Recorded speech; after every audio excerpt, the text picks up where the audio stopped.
got to understand there's only one person empowered to do something about this. And you also got to understand he's not going to. Good afternoon to you. Good Thursday afternoon. I'm Dejan Kovacevic of DK Pittsburgh Sports. This is the new Double Shot Show. Comes your way every weekday afternoon. Happy to have you here. Art Rooney's not going to do anything. He's going to suggest that he will.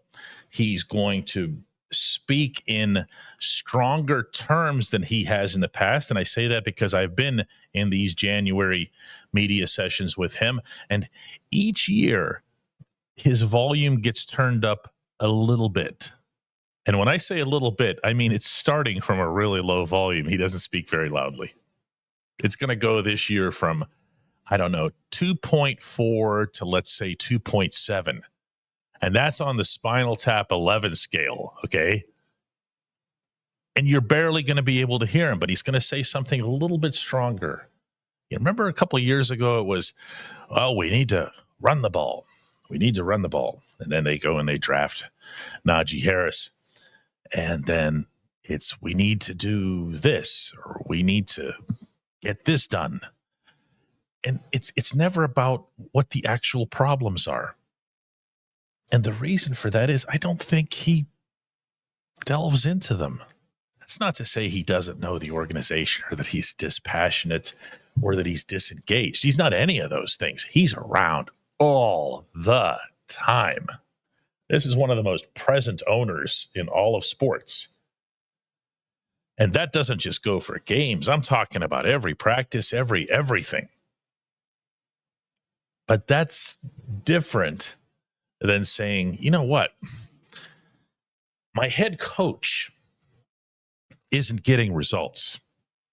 Now, I understand that people on the outside are looking in and saying, maybe he shouldn't have that job anymore. But our policy around here has always been that we block that noise out. That's just exterior sound. We don't deal with that. We do our own thing in here. We're the Steelers. Okay, so try a little introspection then. He's not going to do that. He's not going to say, what is it that my head coach is doing wrong? You know why? Because that would put him in the terribly uncomfortable position for him of digging for answers from people who are not used to answering questions about their coach's methods. Picture this. Sometimes you have to get a little hypothetical to try to wrap your head around this. So Rooney says to Terrell Austin, come on in here in the office. Right off the bat, there's alarm bells going off everywhere. Why is the owner meeting with the defensive coordinator when the head coach isn't there? What's going on here? Okay, it's not a very big office. They're all on the same floor. So he sits Austin down and he says to him, Terrell, what's how this works? What is how this all happens? Week of prep, game day. How much do you actually get to do here, and how much is being overruled or overrun by the head coach? Austin's going to be sitting there going, what in the heck is this? What am I part of here? Am I getting fired? Is he getting fired? What the heck is this? None of this would happen. I'm wasting your time by even bringing it up. But this actually is what has to happen. That's the part that's, I don't like to use the term hopeless. Okay. I tend to be a glass full or half full sort. But this kind of has that feel to it. A lot of people are saying now, I'm done with this team. And I don't believe this for a second, by the way. I'm done with this team until this head coach has changed. I'm out. You can forget about me. Baloney. When this team starts out 3-0 and 4-0, you're going to be back. You're not even going to remember whatever. Presuming they do. That's hopeless on your part, pretending that you're out. But the real hopelessness is that you're never going to have the owner pushing toward accountability beyond a handful of words that he shares with us once a year. And timid and almost silent words at that. What do you do about that? What do you do about that? There's nothing you can do. When we come back, I'll be joined by Chris Halleck. At DK Pittsburgh Sports, we take pride in coverage that connects our city's fans to their favorite teams.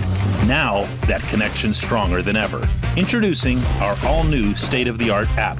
Find expert inside reporting and original podcasts. Check live box scores. Track the latest stats. Chat it up with our community of thousands of fans, all in one place. The new app from DK Pittsburgh Sports. Coverage that connects.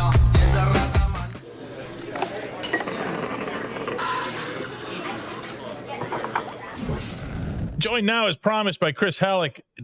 Chris, these tackles, it's an issue that just kept coming up again and again and again, and never for the better. And that began really in Denver with Troy Fautanu getting hurt after he took Broderick Jones's job. Don't forget, a lot of people forget that Jones lost his job. Jones was supposed to be a first rounder who lost his job. And it didn't improve. And I'm not sure that I see what answers there are shy of getting better instruction in. Yeah, I mean, listen, the one thing with Broderick Jones, and I'm trying to remind myself of this too as I go back and, kind of scratch and claw through tape of the season. I'm just kind of like, oh, sometimes, because it can be painful, but especially that last game where you see Dan Moore and Broderick Jones both pulling at the same time, it's just painful to watch. But the one thing with Broderick Jones coming out of college, even whenever he was drafted in the first round, was they knew he was raw. He wasn't overly developed. They knew they were going to have to spend some time developing him. So 2 years is kind of quick to expect a really raw guy to just pick it up and get it. But I think this year is kind of the year that he's got to make a big stride. I'll put it the way Mike Tomlin likes to put it when he's talking about year 1 to year 2 guys. He talks about that big leap for the year 1 to year 2 guys. We need to be seeing a big leap in year 3. I think it's too early to give up on Broad, but it is. He's an athletic and size-wise and everything. He's just a freak. I mean, he's just a gigantic human who's capable of doing things that most other humans aren't. But the part about the year 1 to year 2 or year 2 to year 3 is that year 1 was really good. I mean, we didn't talk about him at all other than to say, hey, look at that. They've really found one in Broad, right? Everything was fine. And then things just didn't go well right off the bat in training camp, whether that had to do with his switch, whether that had to do with him complaining about several different injuries. Remember all that stuff out there? And I remember standing in that one end zone out there in Latrobe, like, Broad, what is it? Like, are you hurt? Do you have something here? He goes, well, I have a little something here and I have a little something there. And, it's not, he was, believe it or not, he wasn't complaining or whining or certainly not malingering or anything. I'm sure those guys get stuff hurt all the time. But the whole thing felt uncomfortable. And then he goes into the preseason, and remember how that went. Oh, yeah. Oh, my goodness. Yeah. It looked like he'd never played the game before. Yeah, and when you see a regression from year 1 to year 2, that's obviously very, very alarming. And you do have to kind of, to use the Mike Tomlin way to describe this, turn over every stone to find out why. Listen, they invested a first-round pick in this guy. They obviously believed in him. It's still the same front office that drafted him. It's still Omar Khan. It's still a lot of the same scouting department that drafted him. So they need to do right by him and do everything they can to make him into an actual starting tackle. Somebody who can be a productive tackle. We're not talking about having 4 years worth of growing as Dan Moore did. Dan Moore was a 4th round pick. Broderick Jones is a 1st round pick, a 1st round pick that they traded up to get. So yes, like there should be like an improvement, but you make a good point also that like they have to turn, and if that means moving on from Pat Meyer, it means moving on from Pat Meyer. Yeah, that's where I'm getting to here, because one of the things that you see, the main thing that you see with Broad, and way more important than anything that I think, the main thing that people who really know offensive line stuff see when they look at Broad's flaws, it's that he's not finishing. That's the term that they keep coming up with, is he'll have his good initial push because he is as strong as he is. There are times when he thinks just the play is over. and he doesn't continue through, doesn't follow through on the play. And that's when you see him getting beaten. It's not on the first rush. It's not somebody just kind of slipping under him or whatever. It's they'll do something, and then he thinks this is done. I'm just going to go right around him, and they go right around him, and they get to the quarterback or to whoever. That's on the player. Of course it's on the player. Otherwise, Chooks Okorafor would have still been here, because that was the same issue with Chooks at the same position. Mm-hmm. But it's also got to be on the head coach, because again, the offensive line coach. Well, everything's on the head coach, but somebody's got to be able to impress that upon him. And it's not as simple as saying, come on, Broad, try harder, because he's even had teammates do it. James Daniels adopted him in essence this season, and really stressed finishing above all else, and it didn't happen.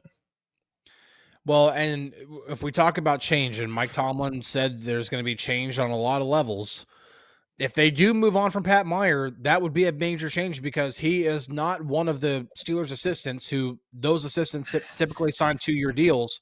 His contract is not up. He just completed the first year of a new deal. So if they let him go, they're actually going to fire him. And you know how we are, or how the Steelers are, I should say. I don't care. I know how the Steelers are whenever they don't win a playoff game in 8 years. That part's new to me. You know, right. I think it's time to start, not worrying about who the Steelers were and start worrying about who the Steelers are. I can't imagine that Pat Meyer is not at least in trouble. So, yeah, we'll see how that plays out. On the other side, Dan Moore is just a goner. We don't have to wonder about that. I know this for a fact, actually. He's very gone. And so what you're going to have is Troy Fautanu back in the mix. And that's nice, but you still don't know what side. I don't think they know what side, and I definitely know that the players don't know what side. But wouldn't you want, Chris, to just have the guy who seems like he might be the most dependable, the most reliable, the most steady to be on the left side? It's possible, but when the Steelers drafted Troy Fautanu, they drafted him to be a right tackle.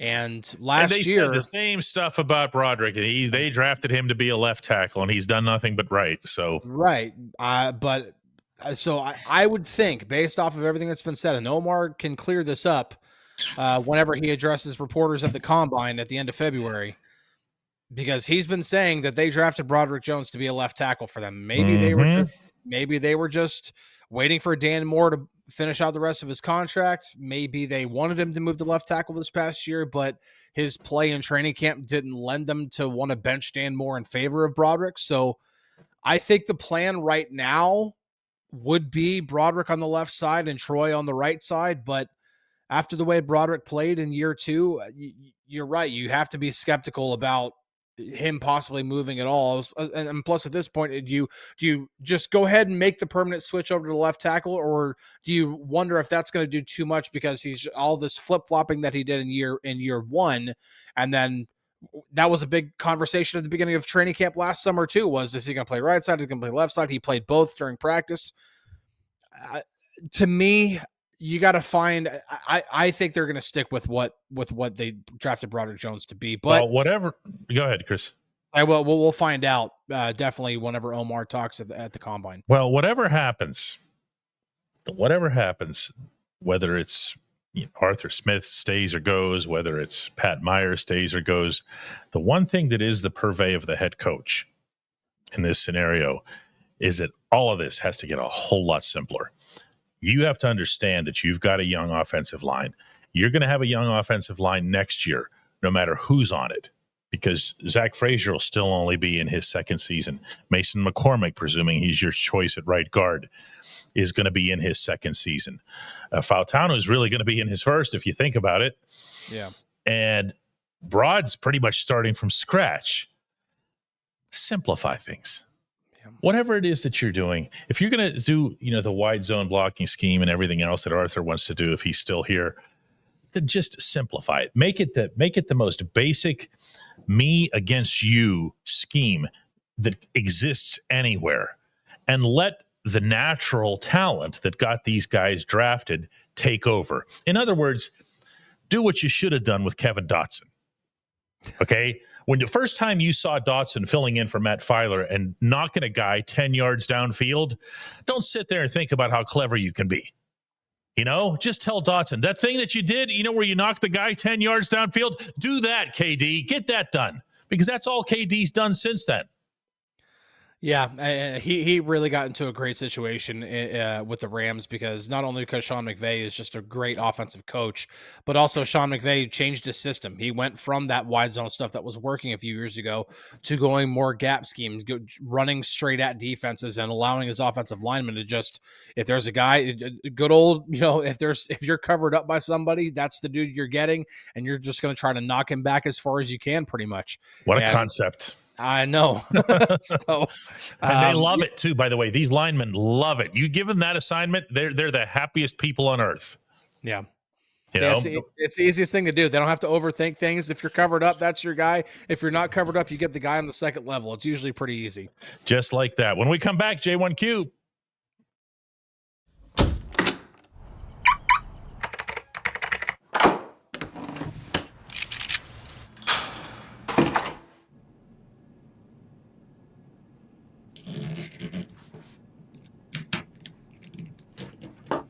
Safety is a habit. Gun safety and responsible storage are no different. Help prevent gun accidents, misuse, and theft. Keep firearms safe and secure when not in use. For safe storage options, visit projectchildsafe.org.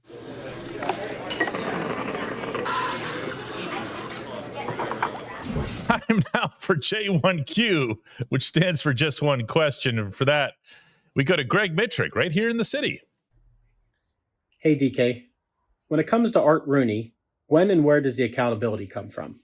Last year, many people thought it would be a good time to start fresh with a new coach, new offensive coordinator, and new quarterback.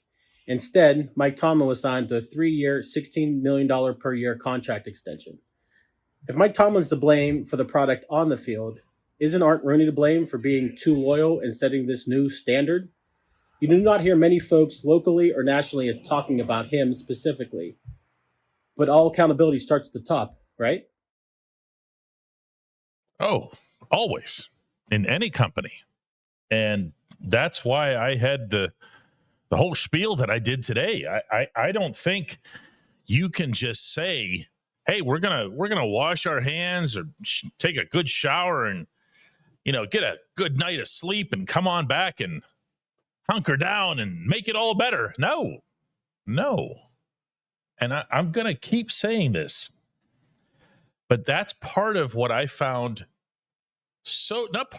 all of what I found so disappointing about the organizations, and specifically Rooney's reflexive response to losing that game in Baltimore the way they did, that Rooney gets up the next day and on Sunday, by Sunday afternoon, he has to make sure that he gets word out that Tomlin's not going anywhere. That's the first thing that crosses your mind. I don't like that. I understand there are mitigating circumstances. I understand that, the players are going to come in on Monday for their locker clean out. People like me are going to be there with cameras and microphones. And if there's been no okay, it's going to be, do you think Mike Tomlin's going to be fired? I understand why. I just don't think it's more important than not to make people uncomfortable on purpose. But sometimes when running a company, and I hear this from people who run big companies, there is a time and a place to just say, hey, you know what? This isn't it. This isn't good enough. And even if I do intend on keeping you people, I'm going to make you all squirm for a little bit. I'm going to make everybody just kind of go, ooh, what's going on here? You usually hear from him by now. He hasn't said anything yet. And that didn't happen, Greg. That's the part that I really don't like that. I really feel like there's something more that could have been done by Rooney as a leader of the Pittsburgh Steelers. And make it known that when you bring Tomlin and Omar Khan and Andy Weidel into the office and say, I expect this, to be done differently. I'm not going to sit here and play Jerry Jones with you and tell you, what kind of schemes you should be running or anything like that. But I am going to say that from now on, you can't be the de facto coordinator. I am going to say that we're not going to hire the type of personalities, subservient people, because it matches the way you want to run things. We're just going to hire the best coordinators. Okay. And if you can't do that, if you can't put up with that, if you can't surround yourself with other strong people, there's a door. None of that happened. None of that happened. What's the accountability? I don't know. We have this conversation in Pittsburgh always for 15 years now about Bob Nutting owning the Pirates. What's the accountability? What do you do? How do you get rid of an owner? You can't fire an owner. There's been a few people in Pittsburgh who have put together some admirable and, by the way, pretty well-funded protests admonishing Nutting to sell the Pirates. That's not going to happen. The Steelers, the Rooney name is gold.